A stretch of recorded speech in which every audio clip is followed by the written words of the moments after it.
आज हम देखेंगे साकामोटो डेज के एपिसोड नंबर 3 को। इसके पिछले एपिसोड्स की लिंक आपको डिस्क्रिप्शन में मिल जाएगी। तो चलिए जानते हैं इसकी आगे की कहानी को बिना किसी देरी के। तो अब तक हमने देखा कि शिन के साथ लू भी साकामोटो की दुकान पर काम करने लगती है, लेकिन वो काम पर काफी लेट आया करती थी, जिसके लिए शिन उसे डांट लगाता है। वो सामान को ठीक से जमा के भी नहीं रख रही थी और बोलती है कि कस्टमर को जो चाहिए वो खुद उठा लेगा। ये सब देख शिन समझ जाता है कि लू ने आज से पहले कोई काम नहीं किया होगा, जिस पर लू बताती है कि वो अपने पापा के काम में मदद करती थी। वो बड़ा सा गड्ढा खोद के उसमें बोरे दफनाया करती थी, पर उसे नहीं पता कि उन बोरों में क्या होता था। शिन अब साकामोटो से कहता है कि हमें इस लड़की को काम से निकालना होगा, ये दुकान का माहौल खराब कर रही है। अब साकामोटो दोनों को शांत करते हुए कहता है कि शिन, तुम्हें लू से इस तरह बात नहीं करनी चाहिए, और लू, अगर तुम काम पर लेट आओ तो तुम्हें माफी मांगनी चाहिए। अब ये सुन दोनों हैरान हो जाते हैं, क्योंकि साकामोटो कभी इतना ज्यादा नहीं बोलता। बोलना तो छोड़ो, वो कभी इतना सोचता भी नहीं है। शिन को शक होने लगता है, क्योंकि साकामोटो आज कुछ अलग ही लग रहा था। तभी गेट खुलता है और एक दूसरा साकामोटो दुकान के अंदर आ जाता है, और दो साकामोटो को देख लू और शिन चौंक जाते हैं। अब ये दूसरा साकामोटो चुपचाप जाकर अपनी कुर्सी पर बैठ जाता है और अखबार पढ़ने लगता है, यानी कि ये ही असली साकामोटो है। नकली साकामोटो अब उसे चाकू मारने की कोशिश करता है, लेकिन असली उससे बच जाता है और फिर एक नाइफ उठा के नकली साकामोटो की गर्दन पे रख देता है। दोनों अब अपने हथियार पीछे कर लेते हैं और साकामोटो कहता है कि बड़े दिनों बाद मुलाकात हुई नागुमो, और वो नकली साकामोटो अपने असली वाले रूप में आ जाता है। इसका नाम नागुमो है और इसके पास ये एबिलिटी है कि ये किसी का भी रूप ले सकता है। और तो और शिन इसका माइंड भी रीड नहीं कर पा रहा था। नागुमो अब इन दोनों को बुद्धू बनाने के लिए इन पर हंसने लगता है, जिसके लिए वो इसके सिर पे एक लड्डू उगा देते हैं। नागुमो अब इन्हें बताता है कि वो सामने वाले सुपरमार्केट में काम करता है और साकामोटो का दोस्त है, और वो सिर्फ 18 साल का है, लेकिन इनके सामने तो कोई सुपरमार्केट था ही नहीं। अब साकामोटो बताता है कि ये एक हिटमैन है, हम साथ काम करते थे, और ये 27 साल का है। यानी उसने फिर से लू और शिन को झूठ बोला था। वो फिर से उसकी धुलाई करते हैं और एक कुर्सी से बांध देते हैं। नागुमो बताता है कि साकामोटो के सिर पे इनाम रखा गया है, पूरे 1 बिलियन येन का।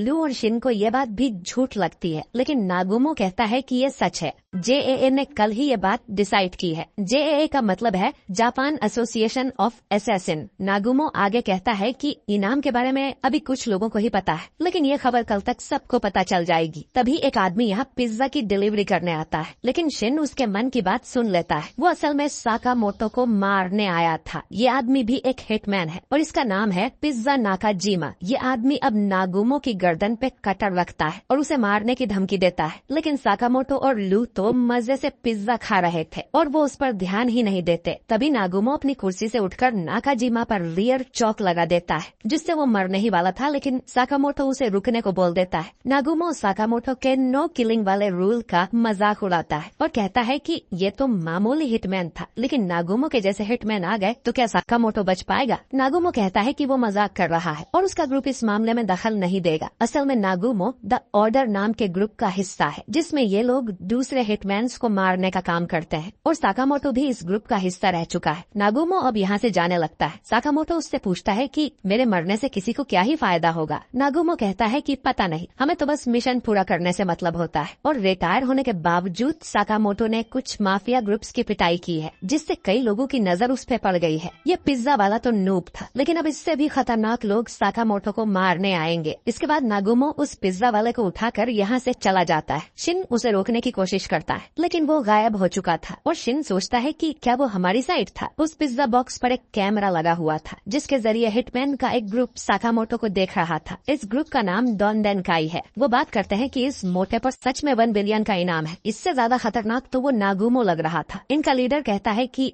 हमें साकामोटो को कम नहीं आंकना चाहिए और उसे मारना इतना आसान नहीं होगा। आखिर वो ऑर्डर ग्रुप का हिस्सा था। बाकी लोग कहते हैं कि ऑर्डर तो बस सुनी सुनाई कहानी है और ऐसा कोई ग्रुप नहीं होता था, और वैसे भी साकामोटो को रिटायर हुए 5 साल हो गए हैं, तो उसे मारना इतना मुश्किल नहीं होगा। तभी साकामोटो कैमरे की तरफ गन पॉइंट करता है और उन सबसे कहता है कि अगर तुम मेरा पीछा करते रहे तो मैं तुम्हें नर्क की सैर करवाऊंगा। इतना कह के वो कैमरे को शूट कर देता है। अब शाम को शिन और साकामोटो बात करते हैं कि कुछ दिन उन्हें छुप कर रहना चाहिए, पर तभी साकामोटो की वाइफ और बेटी यहाँ आ जाते हैं और वो कल के लिए बहुत एक्साइटेड थी। और अब साकामोटो को याद आता है कि कल तो उसे इन दोनों को थीम पार्क में घुमाने ले जाना था। अगले दिन ये सभी थीम पार्क में जाते हैं और अलग अलग राइड्स में बैठने लगते हैं। साकामोटो और लू को तो राइड्स पर बैठने में बहुत डर लग रहा था। हाना कहती है कि ये पार्क बहुत बड़ा है और इसमें शुगर बनी नाम का एक मैस्कॉट है जो कि उसे बहुत पसंद है और आज ये लोग बहुत मजे करेंगे। वहीं साकामोटो को चिंता हो रही थी कि यहाँ कोई और उस पर अटैक न कर दे। शिन अब लू से कहता है कि उनका आज का मिशन साकामोटो को प्रोटेक्ट करना है और ये भी कि उनकी फैमिली अच्छे से एंजॉय कर सके। लू पूछती है कि यहाँ तो इतने सारे लोग हैं, हमें पता कैसे चलेगा कि इनमें दुश्मन कौन है। अब शिन बताता है कि उनके आसपास अभी तो कोई दुश्मन नहीं है। वो अपने आसपास के 30 मीटर की रेडियस तक सभी लोगों के दिमाग पढ़ सकता है। अगर कोई मर्डर करने के इरादे से आता है तो उसे पहले से ही पता चल जाएगा। अब लू कहती है कि क्या तुम मेरा माइंड भी पढ़ते हो ठड़की। शिन कहता है कि ऐसा नहीं है, उसे माइंड रीड करने के लिए बहुत कंसंट्रेट करना पड़ता है, जैसे कि किसी रेडियो का सिग्नल मिलाना हो। अब अचानक ही शिन को पता चलता है कि उनकी तरफ एक दुश्मन आ रहा है। वो माइक के जरिए साकामोटो को बता देता है इस हिटमैन का नाम कुरी है जो कि सफाई वाला बन के आया था। लू हाना और एओई का ध्यान भटकाती है क्योंकि उन्हें इस सब के बारे में पता नहीं चलना चाहिए। इसके बाद वो हिटमैन साकामोटो के पास आते ही उस पे हमला करने की कोशिश करता है, लेकिन साकामोटो उसी की पेन निकालकर उसी की छाती में घुसा देता है, वो भी बिना देखे। लू और शिन तुरंत उसकी बॉडी को एक डिब्बे में डालकर यहाँ से ले जाते हैं और देखते हैं कि साकामोटो ने इस आदमी पर जानलेवा हमला नहीं किया था और ये बच जाएगा। अब एक दूसरा हिटमैन तात्सु दूर से ये सब देख रहा था। वो सोचता है कि साकामोटो के पास जाने से पहले इस शिन का कुछ करना पड़ेगा। फिर उसे एक आइडिया आता है कि वो कुछ सोचेगा ही नहीं तो शिन उसका माइंड भी रीड नहीं कर पाएगा। अब ये सभी एक रोलर कोस्टर राइड पे जाके बैठ जाते हैं। लू और शिन सबसे पीछे बैठे थे ताकि वो सभी पर नजर रख सकें। तात्सु भी इनके सामने ही बैठा था। अब शिन तो नहीं, लेकिन लू को उस पे शक हो जाता है कि वो आदमी कुछ गड़बड़ लग रहा है। अब ये सुन तात्सु सोचता है कि इतना छुपने के बाद भी मैं पकड़ा गया, जो कि शिन सुन लेता है और तुरंत साकामोटो को बता देता है। तात्सु अब साकामोटो पर गोली चला देता है, लेकिन वो गोली उसके चश्मे से टकरा जाती है, यानी उसने बुलेट प्रूफ चश्मा पहना हुआ था। अब शिन जंप मार के तात्सु के पास जाता है और उसे लेकर रोलर कोस्टर से कूद जाता है। दोनों उसकी पटरी पे जाके रुकते हैं। शिन तात्सु से कहता है कि साकामोटो आज छुट्टी पर है और मैं ओवर टाइम कर रहा हूँ, और वो लड़ने को तैयार हो जाता है। तभी रोलर कोस्टर इनकी तरफ आता है, लेकिन दोनों उस पर से जंप कर देते हैं। लेकिन इसी टाइम तात्सु 2 चाकू शिन की तरफ फेंकता है, जिनमें से एक उसकी टांग पर लग जाता है और शिन को पता चलता है कि इन चाकू पर जहर लगा हुआ था, जिससे शिन को दिखना कम हो जाता है। ये जहर तात्सु ने खुद ने बनाया था। वो ये भी कहता है कि उसने साकामोटो की आंखों में मौत का डर देखा है। जब इंसान अपनी मौत से डरने लगता है तब वो कमजोर होता है। शिन कहता है कि साकामोटो मरने से इसीलिए डरते हैं क्योंकि वो अपनी फैमिली को प्रोटेक्ट करने के मिशन पर है, जिसके लिए वो कुछ भी कर सकते हैं। रोलर कोस्टर फिर से इनकी तरफ आता है, लेकिन इस बार शिन उसके ऊपर जंप नहीं करता, बल्कि उसके जरिए तात्सु तक आता है। दोनों अब रोलर कोस्टर पर लड़ने लगते हैं। शिन को दिखाई नहीं दे रहा था तो उसे लड़ने में दिक्कत हो रही थी। तभी वो हाना का माइंड रीड करता है, जो सोच रही थी कि शुगर बनी का शो देखने में मजा आएगा। अब शिन तात्सु को पकड़कर रोलर कोस्टर से छलांग लगा देता है और दोनों शुगर बनी वाले स्टेज पर जाकर गिरते हैं, जहाँ पर एक नाटक चल रहा था जिसमें शुगर बनी गुंडे को हरा देता है। शिन अब शुगर बनी की कॉस्ट्यूम पहन लेता है और तात्सु से लड़ने लगता है। सभी लोग शुगर बनी के लिए चीयर कर रहे थे। शिन अब तात्सु की बुरी तरह से धुलाई करने लगता है। तात्सु को समझ नहीं आता कि बिना देखे ये इतना अच्छे से कैसे लड़ रहा है। अब हम देखते हैं कि ऑडियंस में साकामोटो फैमिली बैठी हुई थी और साकामोटो अपने माइंड में ही शिन को सारी मूव्स बता रहा था कि कब उसे कौन सा पंच मारना है, और इस तरह शिन बिना देखे भी तात्सु से लड़ पा रहा था। साकामोटो की बात सुनते ही शिन तात्सु की बैंड बजा देता है, वो भी बिना अपनी आंखें खोले। सब लोग शुगर बनी के लिए तालियां बजाते हैं। उन्हें पता ही नहीं था कि ये लड़ाई असली में हो रही थी और ये एपिसोड यहीं पर खत्म हो जाता है। तो दोस्तों, मुझे तो ये कहानी काफी इंटरेस्टिंग लग रही है। आपको ये एपिसोड कैसा लगा कमेंट करके जरूर बताइए, और वीडियो अच्छा लगा हो तो इसे लाइक और शेयर जरूर कीजिए।